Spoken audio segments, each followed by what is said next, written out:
Thanks very much for staying with us. Time now for Eye on Africa with me, Georgia Calvin-Smith. Tonight, Mozambique's defence and security forces say that they've captured one of the leaders of the jihadist insurgency that's wreaked havoc in the region of Cabo Delgado. Thousands have been killed since the insurgency was first launched in 2017. Also, in Khartoum, shops were shuttered and streets barricaded following one of the bloodiest days since October's military coup. This as two top US diplomats arrive in the capital to help broker a deal to end the months-long political crisis. And a Tanzanian tale of four women's intertwined stories of overcoming hardship becomes the first film from the country to be shown on Netflix. Binti's success highlights local talent and the appetite for African-made stories from the continent's audiences. But first, Mozambique's defence and security forces, the FDS, say that they've captured one of the leaders of the jihadist insurgency that's wreaked havoc in the region of Cabo Delgado. Identified as Ali, the Tanzanian national allegedly led rebel groups in the centre of the province, directing attacks and recruitment drives. Thousands have been killed since armed extremists linked to the Islamic State began attacks in Cabo Delgado in 2017. This year alone, at least 7 villages have been raided. Troops from Rwanda and the Southern African bloc, SADC, have been supporting the overwhelmed FDS. Regional correspondent Nadine Thera joins us now with more. Nadine, tell us, how important is this capture of Ali? Well, all we know about the man, the detainee, is that his name is Ali and that he's 39, but he seems to have been quite important. He was captured in Ngada on the border of Tanzania, along with 6 other rebels. And according to a report, the Tanzanian border is quite a dangerous area. It serves a lot of terrorists are known to cross through that very porous border. And Mozambican defense forces say that this man, he led rebel groups in 2 towns in the center of the Cabo Delgado province, and he later moved to insurgent bases in the north of the province in Mushimbu de Praia, a port town that was later recaptured. So it seems that he was leading a lot of attacks in the past year. And as you said, he also managed recruitment drives and he incited extremism besides just directing these attacks. And the place where he was apprehended was the scene of a huge attack on Sunday where 5 people died and 200 houses were destroyed. And they've also attacked 7 villages in that area alone in the last week. So his capture will definitely put a stop to that for the time being. Nadine, Mozambique's struggled for a long time to effectively respond to the insurgency. Can you tell us whether they've managed to make much headway over the last months or so?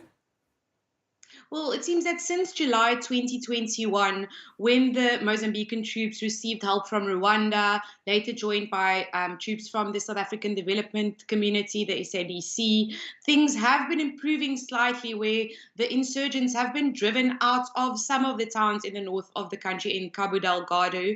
But in the meantime, the rebels seem to have fled to the neighboring province of Niassa, where they've now been conducting sporadic attacks in remote places where around 3,000 people had to flee already. But in the meantime, we know that this SADC leaders met last week and extended the troops' stay at the military mission in Mozambique stay until at least July this year. But those troops are overwhelmed. There are only about 300 to 400 troops, and Rwanda sent 1,000 troops, and they are committed to stay in Mozambique until there's peace. But in the meantime, the crisis in the north of Mozambique has become one of hunger, and Human Rights Watch has mentioned that it's a humanitarian crisis because not only have thousands of people been killed, but 800,000 people have already been displaced.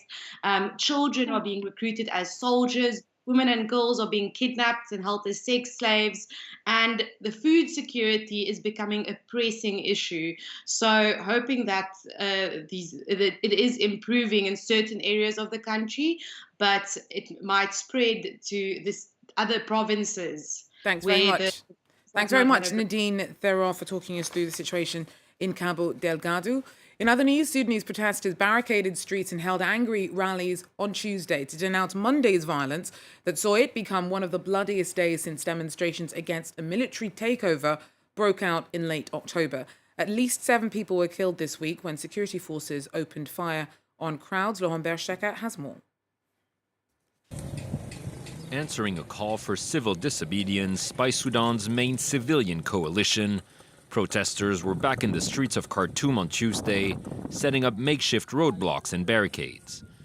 Undeterred by Monday's deadly use of force, their determination to oust the military regime seemed only reinforced by the violence.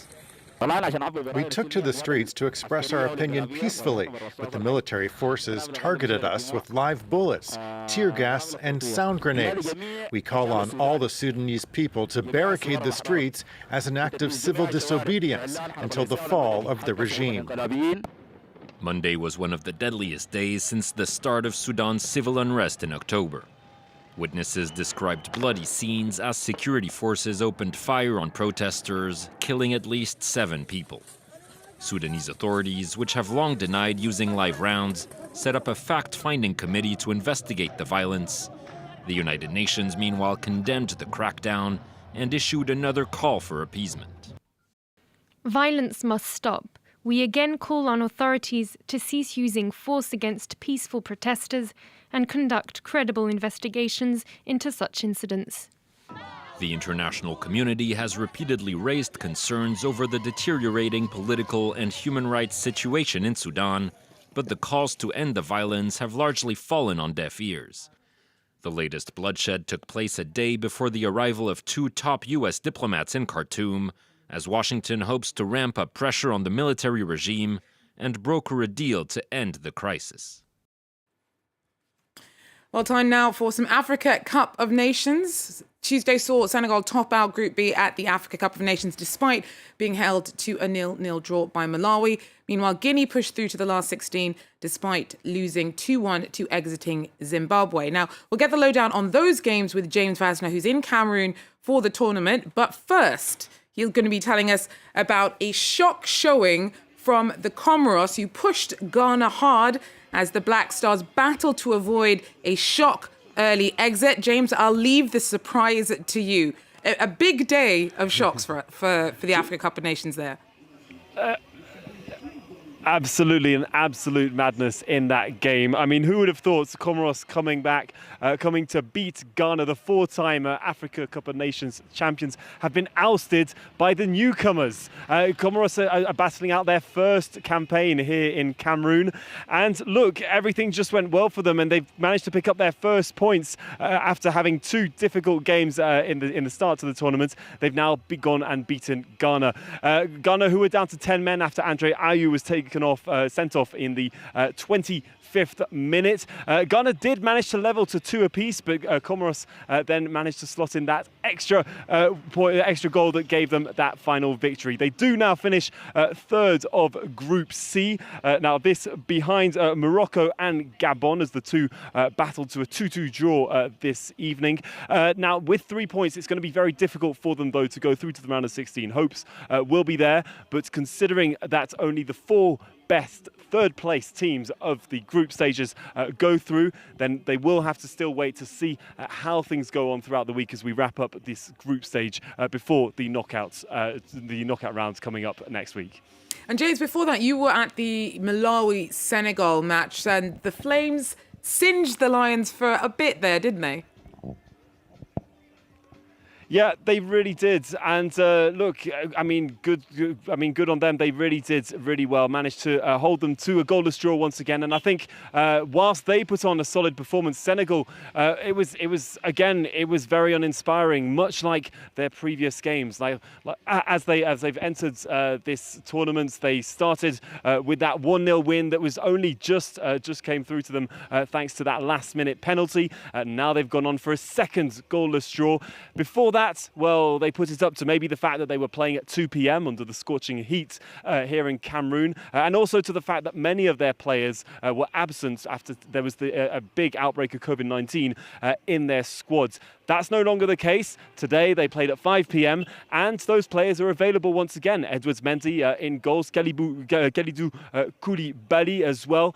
So the squad's there, but not managing to find anything for their sides. Sadio Mane really struggling up front, but I think you have to give the credit to Malawi because Gabadinho, their star man striker and number 11, was absolutely brilliant, very inspiring for them. He couldn't find the net, but it really showed that they were doing everything they could to try and get those points because they absolutely needed them, whereas Senegal were, of course, more comfortable. They do finish top of their group, this after only winning one game. But speaking to Edouard Mendy after the game, he did point out that Senegal have not let in a single goal in these three opening games, which is a very fair point, and it's very that is, let's say, very encouraging for the days to come and for the rest of the tournament, because as we know, that is one of the most important factors when you look at finalists who make it to the end of the campaign. So there's still going to be a lot of words said and a lot of criticism, I suspect, about the team. Aliou Cisse is going to have to make some changes as he heads in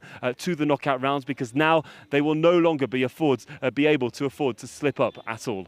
Thanks very much. James Vasner there, who'll be keeping an eye on the games as the tournament progresses going forward. That's it, though, for Eye on Africa for now. Do join us when we're back in about 45 minutes. We'll be hearing from the director of Tanzania's first locally produced film to be screened on Netflix. But for now, we'll leave you. Join us again if you can. Take care.